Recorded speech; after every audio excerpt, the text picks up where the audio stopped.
Polícia Militar enviou 60 soldados para reforçar a segurança na Cracolândia, na região central de São Paulo. Eles vão auxiliar a Guarda Metropolitana a impedir que traficantes montem novas barracas de venda e consumo de drogas.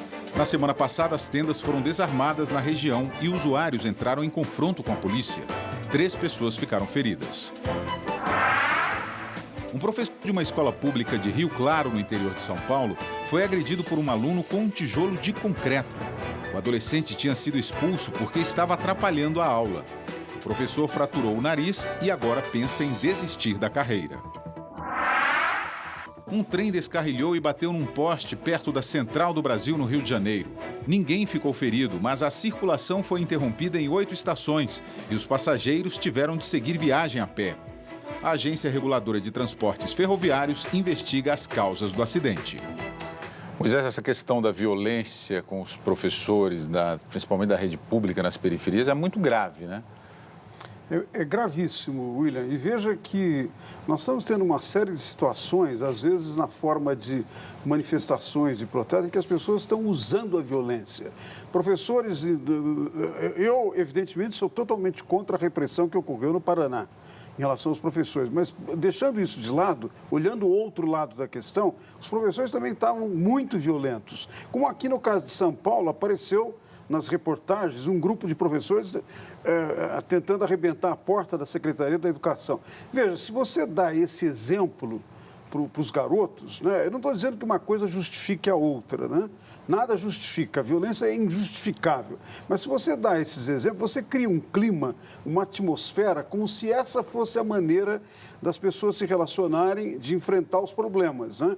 Esse garoto que usou um tijolo para ferir o professor, ele tem que ser enquadrado, ele tem que ser levado para a instituição adequada, não é? Tem que chamar a família, responsabilizar os pais, porque isso é parte de como nós estamos transformando a nossa sociabilidade no Brasil. Nós não podemos aceitar, não é, que a violência comece a imperar em várias áreas do funcionamento da sociedade brasileira. É injustificável isso.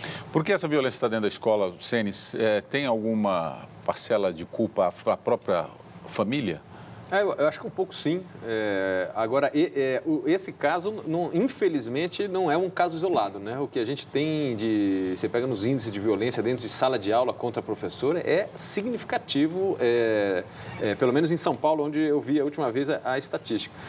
Isso ocorre, William, um pouco talvez pelo meio, talvez, familiar, onde essa pessoa está vindo, esse jovem está vindo, mas tem a ver um pouco com a perda do papel que a escola tinha, que era uma instituição de respeito absoluto na comunidade, frente aos professores, às famílias, etc. E como isso foi desvalorizado, não, nós estamos num lento processo de retomada, isso reflete na relação professor-aluno. Então, esse tipo de violência é um caso, infelizmente, bastante recorrente aqui na sociedade brasileira. É gravíssimo, realmente eu acho que ele atesta muito, tem a questão da violência, mas me parece que o grande problema que ele está atestando é uma falência aí, infelizmente, do sistema educacional público, que o Brasil como um todo está devendo isso, a recuperação desse sistema para o país funcionar de maneira minimamente normalizada. O secretário de Educação do Paraná não resistiu à crise na pasta e pediu demissão. A substituta já assumiu o cargo com a missão de tentar pôr fim à greve dos professores.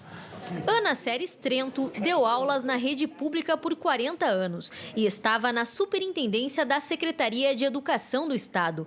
Assim que assumiu a pasta, pediu um voto de confiança dos professores. É preciso, nesse momento, conversar, estabelecer um canal de ligação, não só com os nossos educadores e servidores, mas também com os nossos alunos, com toda a comunidade escolar, pais, mães, responsáveis pelos nossos educandos. Apesar de já estar marcada uma reunião entre o governo e representantes dos professores para a próxima terça-feira, a nova secretária afirmou que vai tentar retomar as negociações com a categoria ainda esta semana. O antecessor, Fernando Xavier, pediu demissão hoje, alegando motivos pessoais. Ele entregou a pasta no meio de um furacão. Há uma semana, um confronto numa manifestação deixou 213 manifestantes e 20 policiais militares feridos. Hoje a greve completou 12 dias. Quase 1 milhão de alunos estão sem aulas. Os professores querem reajuste salarial e a volta do antigo regime de previdência.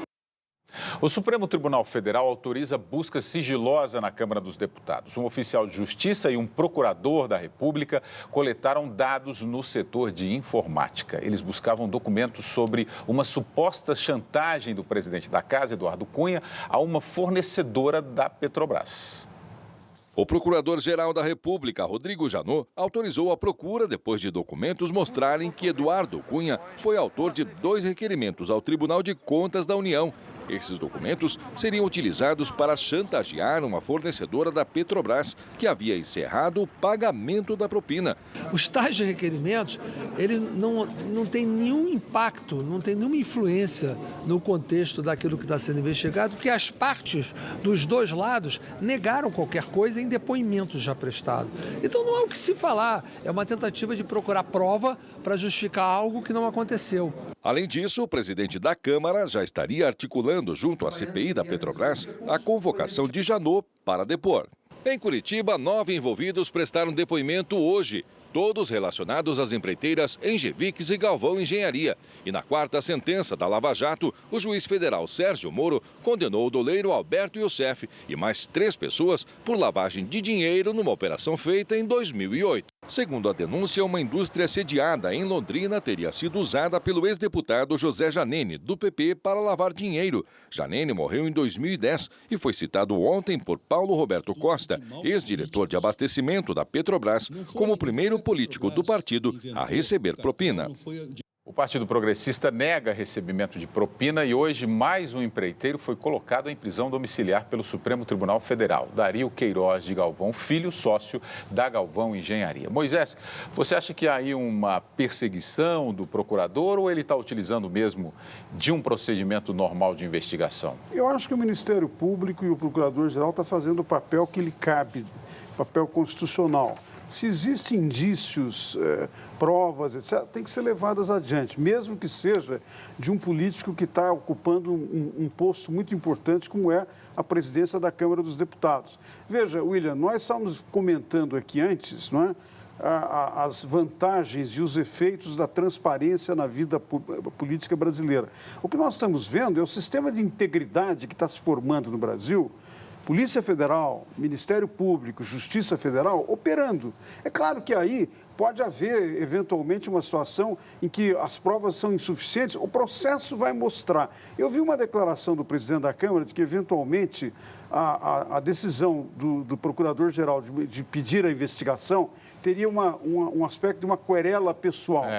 Uma maneira de você resolver, porque é evidente que questões pessoais não devem afetar a vida das instituições. Uma maneira de você resolver isso é você deixar o processo seguir. Quem não deve, não teme. Quem não tem nenhuma coisa para mostrar, é evidente que o processo eventualmente vai dizer, olha, fez-se todos os procedimentos, mas não era o caso. De maneira que, pessoalmente, eu acho que realmente o Ministério Público está desempenhando o seu papel. O Eduardo Cunha tem dito que Janot escolhe a quem investigar. Por isso ele está sendo convocado para a CPI da Petrobras, ou será convocado, não sei. Aí tem um jogo político por trás muito pesado que não deveria ter, tá certo? Como o Moisés indicou, o procurador está no seu papel, se tem indícios, eles têm que ser investigados dentro da normalidade absoluta. Agora, a interpretação que o Eduardo Cunha está dando é de uma perseguição, né? Talvez até buscando fazer retaliações, está ameaçando convocar o próprio procurador Janot para depor na CPI, está fazendo uma agenda no Legislativo, por exemplo, a aprovação da PEC que prorroga... A PEC da Bengala, né? De 70 para 75 da Bengala foi talvez tirada como uma forma de pressão no governo, porque o Eduardo Cunha indicou, não nessa vez, mas na anterior, quando saiu a denúncia da Procuradoria com relação a todos que deveriam ser investigados, como foi aceita essa denúncia e incluiu o Eduardo Cunha, ele fez uma declaração política muito forte, dizendo que o próprio governo tinha um pouco de responsabilidade nisso, que estava forçando a mão para pressioná-lo. E ele está lidando nesse patamar. O que é grave, não cabe a um presidente da Câmara fazer esse tipo de ação e cabe sim ao procurador, dentro da legalidade, tá certo? Não condenou nada, está fazendo investigação, seguir com essa investigação. Apesar, a Câmara dos Deputados vota nesse momento medidas que afetam a concessão de direitos trabalhistas. Elas fazem, aliás, parte do ajuste fiscal do governo. PT, PMDB e PR estão orientando as bancadas a votar a favor do projeto. Mais cedo, a sessão teve bate-boca e precisou ser suspensa. A confusão começou quando deputados analisavam a medida que restringe o acesso ao seguro-desemprego. O líder do PSDB na Câmara, Carlos Sampaio, se exaltou ao criticar o PT. Eu quero ver essa cara de pau desses petistas mentirosos, corruptos, defenderem isso aqui. É isso que eu quero ver. Partido da mentira, partido da corrupção. Partido que ofende os trabalhadores brasileiros. Quer fazer um ajuste fiscal? Vamos ajustar, tirando o PT desse governo. Na sequência, o presidente da Câmara, Eduardo Cunha, suspendeu a sessão. E manifestantes da Força Sindical jogaram imitações de notas de dólares. As notas jogadas traziam os rostos de Lula, Dilma e do ex-tesoureiro do PT, João Vacari Neto, com o trocadilho petrodólar, uma alusão ao envolvimento da legenda no escândalo de corrupção da Petrobras. A sessão foi retomada, mas a oposição tentou adiar a votação. Foi derrotada. Então sugeriu que a votação fosse feita em partes, um artigo por vez. Moisés, você não acha? Moisés, vamos lá.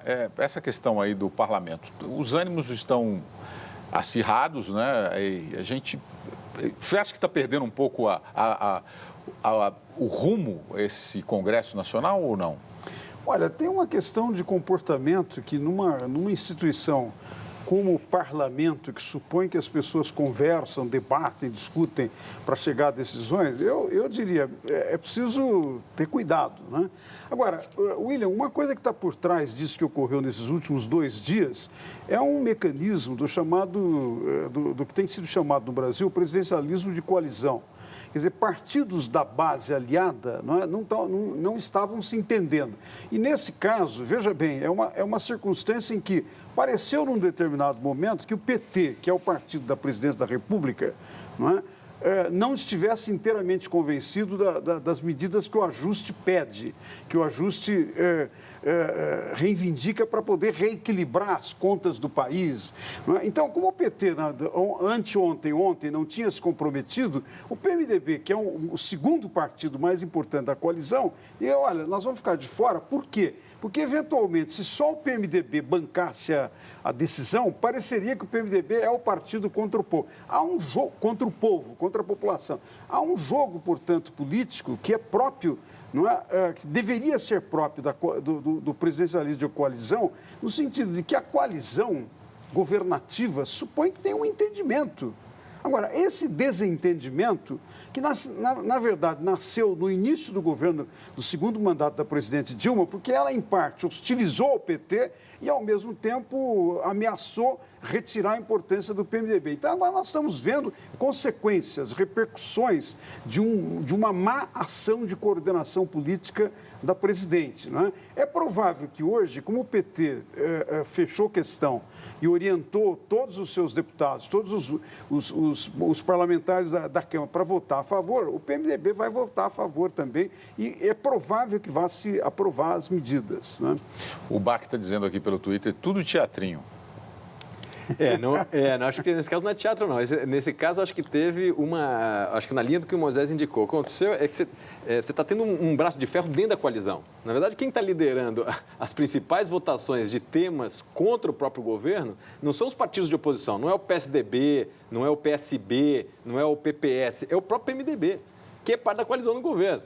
Mas por que está ocorrendo isso? Está tendo um braço de ferro dentro da coalizão para decidir qual é a posição do PMDB dentro... O PMDB está questionando o papel, vamos dizer, secundário na coalizão petista nos últimos anos e está querendo mudar isso. E está fazendo esse jogo pesado. E aproveitando o momento de queda de popularidade da presidente, de estagnação econômica, para ganhar todo o espaço que ele conseguir. Na hora de retomar, se é que vai retomar a economia, eu acredito que vai retomar em alguns meses, mais um ano talvez, o PMDB voltaria com uma uma parcela do poder mais significativa. Acho que esse é o jogo que está por trás disso. Vamos falar agora sobre a PEC da Bengala. O presidente do Senado anuncia para amanhã a promulgação da chamada PEC da Bengala. A medida altera a idade de aposentadoria dos ministros do Supremo Tribunal Federal. Com isso, a presidente Dilma Rousseff deixa de indicar 5 novos nomes para o STF durante o segundo mandato. O presidente do Senado, Renan Calheiros, lembrou que a medida começou a ser discutida no Senado em 2005 e rebateu as críticas ao projeto.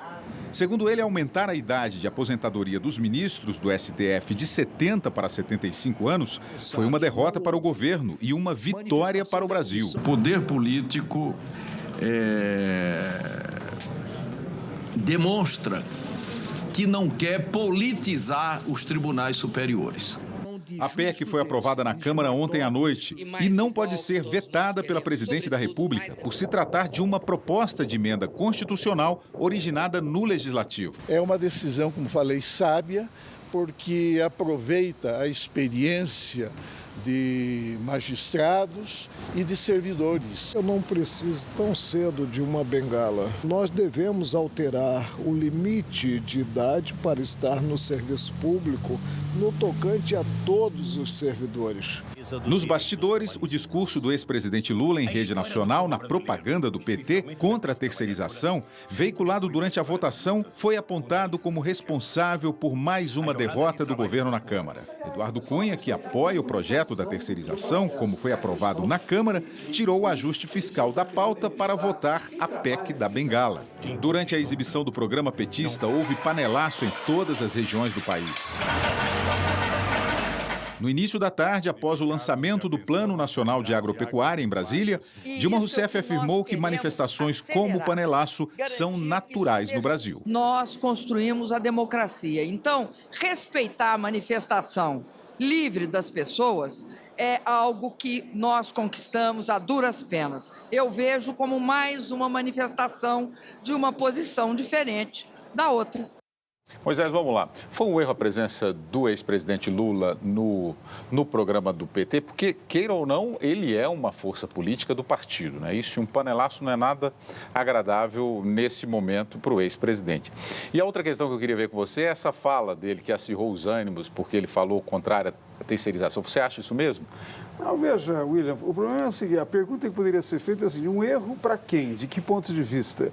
O Lula é a figura mais importante do PT, a figura simbólica, a figura política, carismática, tem um enorme prestígio. Então, ele é, de certa maneira, o principal porta-voz.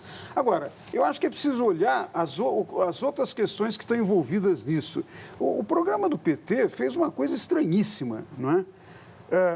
Não é porque o Lula estava lá, mas é digamos, o conteúdo, a fala do programa.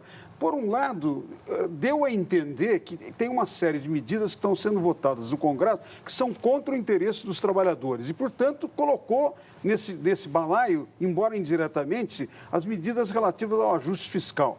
A outra coisa que me deixou absolutamente pasmo ouvindo o programa é que, a certa altura, no programa aparece uma série de informações como se o PT e o governo do PT tivesse cuidado do tema da corrupção no Brasil. Aparece até a lei da ficha limpa, como se tivesse sido produzida no período do PT. Quer dizer, não faz o menor sentido, a população não acredita nisso. Digamos, essa forma de se relacionar com a opinião pública, com os eleitores, que falseia, que leva à fraude da percepção, é isso que leva ao panelaço. Eu acho que o panelaço tem mais a ver, não é, na sequência dos vários panelaços que ocorreram, há uma percepção de que uma parte dos eleitores estão tendo, inclusive eleitores do PT, de que tem mentira nesse jogo. Isso não pode ter na democracia. A democracia tem que ser um sistema claro de opinião pública, de tratamento das questões publicamente, né? Agora, talvez do ponto de vista da estratégia do PT, alguém vai dizer para o Lula, você não deveria ter estado lá. Mas quem deveria ter estado, então? Quem é que teria autoridade para falar em nome do PT nesse momento? O presidente do PT, Rui Falcão, disse uma coisa importante, se for levada a efeito pelo PT, que é o PT está anunciando que vai expulsar do partido aqueles que tenham sido pilhados em atos de corrupção. Eu fiquei na dúvida, porque isso diz respeito ao pessoal do Mensalão, que já foi preso, que já foi condenado, ou isso diz respeito só daqui para frente? O PT vai ter que explicar isso. Mas todas essas ambiguidades acabam provocando essa reação que nós estamos vendo dos eleitores e do panelaço. Ô, Celes, aqui pelo WhatsApp, o Ronaldo Pereira de Minas Gerais, ele fala, deu para entender então que o povo é contrário à terceirização, é isso? Então, essa é outra jogada interessante do PMDB, porque o PMDB colocou a questão da terceirização junto do processo de votação do ajuste fiscal. E está tentando trazer, como parte da coalizão, da coalizão governista, que esses dois pacotes sejam aprovados simultaneamente. Só que o PT começou a se colocar muito fortemente contra o processo a lei de terceirização. E aí o PMDB está querendo descontar no outro lado do jogo, né? Eu acho que é uma medida da terceirização que desagrada parte importante dos sindicatos, sem dúvida nenhuma, que é a base, vamos dizer, dos pilares que estruturou o PT. Então, ao colocar isso, quem é mais afetado dentro vamos dizer, da classe trabalhadora organizada, vamos chamar assim, é a porção que, de alguma maneira, está vinculada ao PT. Então, o PMDB está fazendo esse cálculo político também. Não é o povo como um todo, porque tem uma parte que se beneficia da terceirização, aqueles trabalhadores que estão nas empresas terceirizadas, eles vão ter mais espaço para trabalhar. Mas aqueles que são organizados sindicalmente e têm a sua representação política mais forte no PT, esses sim estão prejudicados. Mas é só uma pergunta aqui, uma curiosidade. É nítido que os dois, o presidente tanto do Senado quanto da Câmara, estão usando aí esse enfraquecimento da própria presidente, né, da opinião pública, para aparecer. Você acha que tem aí uma busca para 2018, candidato à presidência, no caso de Eduardo... Sempre presidente da Câmara, sempre tem. Políticos nessas posições outstanding, quer dizer, de muita importância, de muita visibilidade, estão pensando na sua atuação no presente e a sua possibilidade no futuro. Agora, tem um outro aspecto que está aparecendo nesse processo que eu acho que é interessante chamar a atenção. Veja bem, num certo sentido, o que o deputado Eduardo Cunha e também o Renan, na medida da possibilidade dele, estão fazendo, é pela primeira vez em muitos anos no Brasil, levar o Parlamento, o Congresso Nacional, a ter uma agenda própria. Nós estamos acostumados, inclusive pelos nossos colegas da área da ciência política, colegas meus muito importantes, que fizeram um trabalho extremamente rigoroso. Nós estamos habituados a pensar que só quem define a agenda no presidencialismo de coalizão é o presidente. Agora, essas duas figuras e o PMDB, estão dizendo, não, o parlamento não apenas deve participar da produção da governabilidade, como deve também poder propor agenda nacional, William, não é uma agenda só da Câmara ou só do Senado. Né? A hipótese que eu tenho, na linha do que o Ricardo disse antes, eu queria colaborar com a análise que ele fez, que eu acho que é interessante, a hipótese que eu tenho é que, num determinado momento, o PMDB se deu conta, abriu os olhos que o PT estava querendo assambarcar todas as esferas do poder e resolveu dar um basta. Agora, como isso não fica inteiramente claro, transparente para a opinião pública, parece que é ali uma briga e tal. Eu acho que tem questões extremamente importantes do funcionamento do sistema político, algumas coisas das suas vantagens, do que é bom, mas também está chamando atenção para alguns aspectos que são complicados. Por exemplo, a assimetria de poderes entre executivo e legislativo. O Tribunal Administrativo do Lácio, na Itália, suspendeu a extradição de Henrique Pisolato, ex-diretor de marketing do Banco do Brasil. A defesa alegou que não teve acesso aos documentos que serviram de base para a extradição. A corte italiana vai se reunir no mês que vem para discutir o caso. Até lá, Pisolato vai permanecer preso. Ele foi condenado a 12 anos e 7 meses de prisão em 2013 por corrupção passiva, lavagem de dinheiro e peculato no processo do Mensalão. Mas antes do mandado de prisão ser expedido, fugiu para a Itália. Os aplicativos de celular estão mudando o comportamento e mexendo com vários setores da economia. Eles são usados, por exemplo, para incentivar encontros, conseguir carona e hospedagens. Desde a Copa do Mundo do ano passado, a casa do professor Marcos Valentim, em São Paulo, virou uma espécie de pousada informal. Ele oferece o serviço pelo aplicativo Airbnb. Recebe, em média, 5 pessoas por mês, que ficam de 3 dias a 1 semana hospedados, pagando R$ 65 por dia pelo aluguel de um quarto. Não é aquela coisa impessoal que existe no hotel, aquela coisa mais formal, Não, aqui a gente ajuda, a gente se preocupa com o hóspede.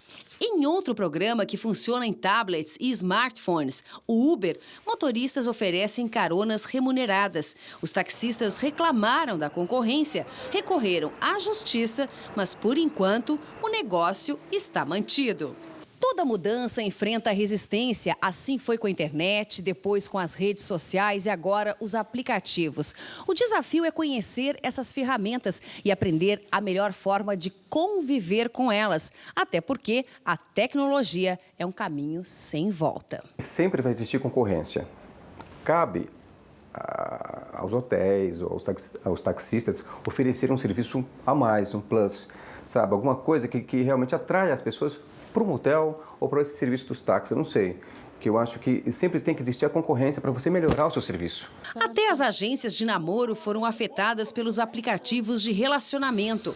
Eles mostram outras pessoas que buscam uma companhia e oferecem a oportunidade dos interessados conversarem diretamente. Os modelos de negócio são novos, são diferentes, são disruptivos e que acabam influenciando toda uma sociedade, toda uma legislação, enfim, toda uma cultura também. Uma dessas possibilidades ajuda o consumidor a driblar uma das mais altas taxas de telefonia do mundo.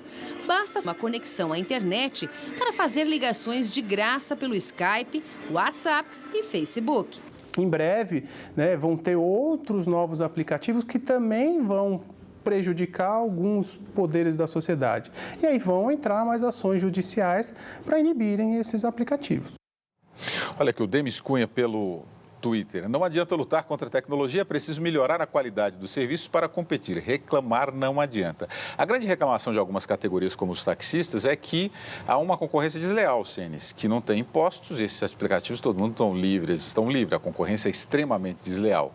E não tem uma normatização nesse caso, né? Aí tem esse novo mundo da tecnologia servindo ou prestando serviços, ele está gerando muita questão e difícil de resolver porque eles operam em algumas brechas da legislação em vigor. Então, por exemplo, desde a época que você tinha aquela troca de músicas, que você podia baixar música, etc., e tentavam pegar via as empresas que tinham a propriedade dessas músicas, dizendo que, olha, não estão pagando direitos autorais. Aí o que o site respondia? Olha, isso aqui é uma operação entre indivíduos. Eu estou passando da minha máquina eu não conheço a pessoa, mas é de um para um, então não deveria estar vinculado a isso. A mesma questão do Skype e esses serviços de comunicação. Você tem toda a concessão e todo o custo das empresas que pagam pelas concessões telefônicas que, de repente, são prejudicados por isso. A mesma coisa do Uber. A Uber é um pouco diferente, a questão do Airbnb. Mas aí, William, acho que a questão é a seguinte, me parece que esses serviços vêm para ficar, não tem a menor dúvida. Agora, vai ter possivelmente ajustes e equilíbrios na legislação para eles poderem operar frente a outros serviços. Por quê? No caso eu sou um usuário de táxi forte, não tenho carro, então o que acontece? Você tem a obrigação dos táxis de ter um padrão de qualidade, eles estão registrados, os pontos têm que servir 24 horas em sistema de rodízio. Então, teoricamente, os taxistas têm um certo custo para prestar esse serviço para a sociedade. Por isso que é quase uma concessão. É uma concessão, né? Você tem um número de registros específico. Quando vem um aplicativo desse, teoricamente, esse aplicativo usa só o filé mignon do mercado. Então, ele não precisa operar à noite, etc. E o custo dessa operação mais, vamos dizer, menos vantajosa, fica para o taxista. Então, isso precisa ser reequilibrado, sem dúvida, como no Airbnb também e no Skype, etc. É um reequilíbrio, mas que vem para ficar, não tem a menor dúvida. Moisés. Eu acho que um lado a considerar nisso é que são, através da nova tecnologia, é a oferta competitiva de novos serviços em condições, às vezes, muito mais baratas. Eu sou usuário tanto do EasyTaxi, não é, como do WhatsApp. O WhatsApp você pode agora fazer ligação telefônica, que evidentemente não tem o custo de uma ligação internacional. A pergunta é, guardadas evidentemente a legislação, as exigências legais de funcionamento, não é? Essa competição é ruim. Há um lado da competição que eu acho que é boa. Em instantes, produção industrial registra nova baixa e os britânicos vão às ruas amanhã, às urnas amanhã, nas eleições mais disputadas dos últimos tempos.